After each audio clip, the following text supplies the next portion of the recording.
I didn't understand what that meant. And so the next one, obstacles. It's connected. You give up easily, or you persist in the face of setbacks.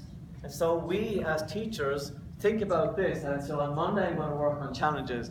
Tuesday, I'm going to work on obstacles. And I'm going to be, the word again is intentional. As a teacher, I know what I want. So if I'm teaching math or science or English, it doesn't matter. I can think about, okay, here's an obstacle. How can we teach a kid to not give up easily? So we have to be intentional about doing that. You guys had some great ideas yesterday for that for me. And so, and I really applaud what you guys have done. It's phenomenal. Next one. Effort. Effort is the key. Instead of saying, good job, John, say, this is amazing effort. I really appreciate the effort you put into this. Now, you may not have got an A. We had Con talking about the kid who got a B+. One got B+, was like a miracle. The other person got a B+, was a disaster, because it wasn't an A. And so the effort is the part that's important. And so if the effort isn't important, it'll be either fruitless or it's the road to path to mastery. And you guys, again, be intentional about how you look at these one by one. The next one, criticism. So negative feedback, what's that going to do to me? We might have to use some humor. We might have to use some mindfulness, some visualization. Well, I find that this is, instead of criticizing a student, because they're easily get offended, instead you said, who would you like to hear what some other people have done? Cool. And then you give them other... Right. But at the same time, it's going to be criticism if they see it as criticism. Right. But you as a teacher will be intentional about making that visible and helping them to figure out that, oh, this is okay.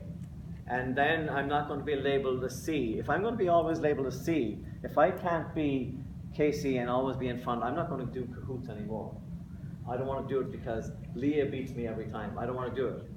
But if somehow you can shift the framework so that it's not going to scare people, thank you.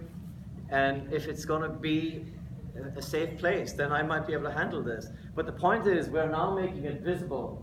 And if we don't, as adults and as teachers, if we don't see what that continuum is and have some intentionality about how to change it, then our children are going to probably end up on the fixed side because our amygdala says, I'm 80% and that's the side I should be on. So we're basically kind of prone towards fixed unless something happens to get us into the other side. Does that make sense? It's very scary, in fact. Logan.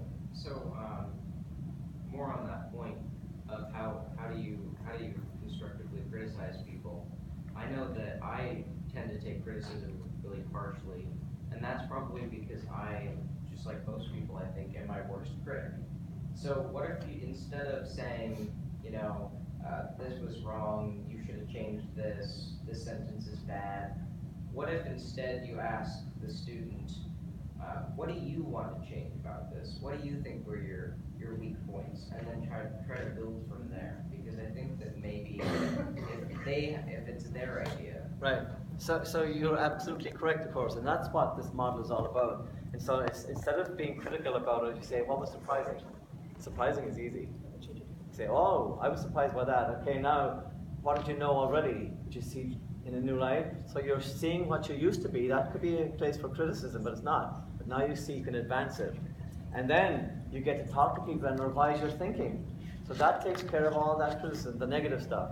And so that's why the model works in the classroom, because there is no negativity, there's nobody pointing fingers and saying, my God, that's the worst and most stupid thing I ever heard. Because I'm my worst critic always. Yesterday when Missy put the bouncing ball thing up on Twitter and I saw myself last night, I'm going, ah, no!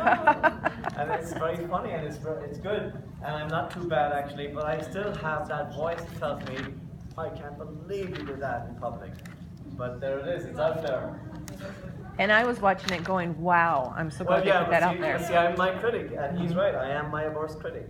So the next one after criticism is the success of others. So I see that Cassandra, and I feel threatened. Of course I do, and I self-criticize. So my go-to place is always, amygdala is on the left, and growth is prefrontal cortex. Yes? Maybe not right this minute, but at some point, would it be possible to go through the framework and put Oh, some... and map it to that? Yeah. Great idea. I mean, I'm sitting here like, oh, I really wish I That had is one a- of those that's a- right now. Yeah, and you know, I do that always when I have time, and it's a great idea because the reason each one of these you can tie to a neural concept. Right, and I want to Yeah. do that, and I'm loosely doing that, but... And all the neural concepts are on the wall over here. That's the point. You can go with your chart and pick out which one is where on that. That'd be a That's good a great way. exercise. We never thought of that. I know. Thank you. You're making more connections. That's why you're working with us, Chris. Okay. That's why you're working with us. Yeah. The next one after that, the end result, and this is huge. People that plateau early and who are unhappy in their lives and become routine experts. And we know them everywhere. I hate my job, I have to go again today, blah. And the people who are they can't wait to get up and go to work because they have found who they are. Their identity is expressed in who they are. So they're either amygdala people, which is fixed, or they're growth people, which is PFC people. It's all connected to what we learned this week. And the last part, then, the worldview. And you know these people are very deterministic. Well, that's the way it is. We can't do anything about it. And you notice they often say, they didn't do a repair job on that road. They've been working this forever. It's not something or somebody, it's they. Because it's just deterministic. They have no choices. And then over here, that greater sense of free will. The world is completely expandable and we can do anything. Our potential hasn't even been reached yet. The older we get, the better we get. The more mistakes we make, the better we are. And so look at how we can change our children's lives by making this visible and showing them how to get to out to this side of it, the growth side. So instead of saying, I want to be in a growth mindset, do it. So your job is to be intentional about each of the red scenes. And you pick one and say, I'm going to work on this one for a month and see if I'm going to have an impact on my children in the classroom. I'm going to see if I can have my children not plateau just because they finished algebra, but to actually understand it deeply and then be interested enough to reach new levels all the time. Is there one more? No, That's it, okay, hold it there. And I think it's time for So it's 11 o'clock and it's time for a quick break and a shift, but before we do, this is a kind of a review. There's a lot of information thrown at you. We will put this up on our website too. On our last day, there's a lot of things just tying up the loose pieces. I walked around to the charts and I found the common pieces that people were looking for help on, and that's why I put this little piece together for you guys. There's an awful lot more. And as an entertaining piece, I will try and find the two monkeys and the grape because it's so much fun, but it explains an awful lot about our children in the classroom. Absolutely. Okay. How does it play in with, so you're teaching this in my class this year, right? And I've done it each month, and my kids are really getting on that growth mindset. But then they move on to the next teacher who doesn't embrace that and is total behaviorist. And how does that affect their growth versus fixed? Is it going to come back? Is it going to be more resilient? Or will it just go back to where it was before? Oh, okay. So that's a fantastic question. After about 5 years working in corporate America in different companies, I got very frustrated because just like you just said, you can do it here and it works perfectly, and then you go over here and somebody else is doing it and everybody reverts back to default.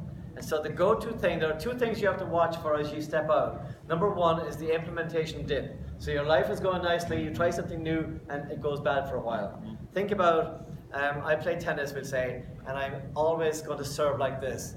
And then a coach comes along, Leah says to me, that's not how to serve. And she says, you got to do this. And I'm going, what? And she says, you have to stop doing that because your elbow's wrong and your stance is wrong. And so and for the next 6 months, my serve is like crazy. But if I stay with her and she teaches me properly, then I'm going to serve it absolutely ace every time. So my implementation dip looked awful for 3 or 4 months. You may not have to do 3 or 4 months, it might be a week or 2 weeks. The problem is your administrator and your principal will say, what the hell are you doing? And then you say, and you revert to default. Revert to default means going back to the way you used to do it because it seems more familiar.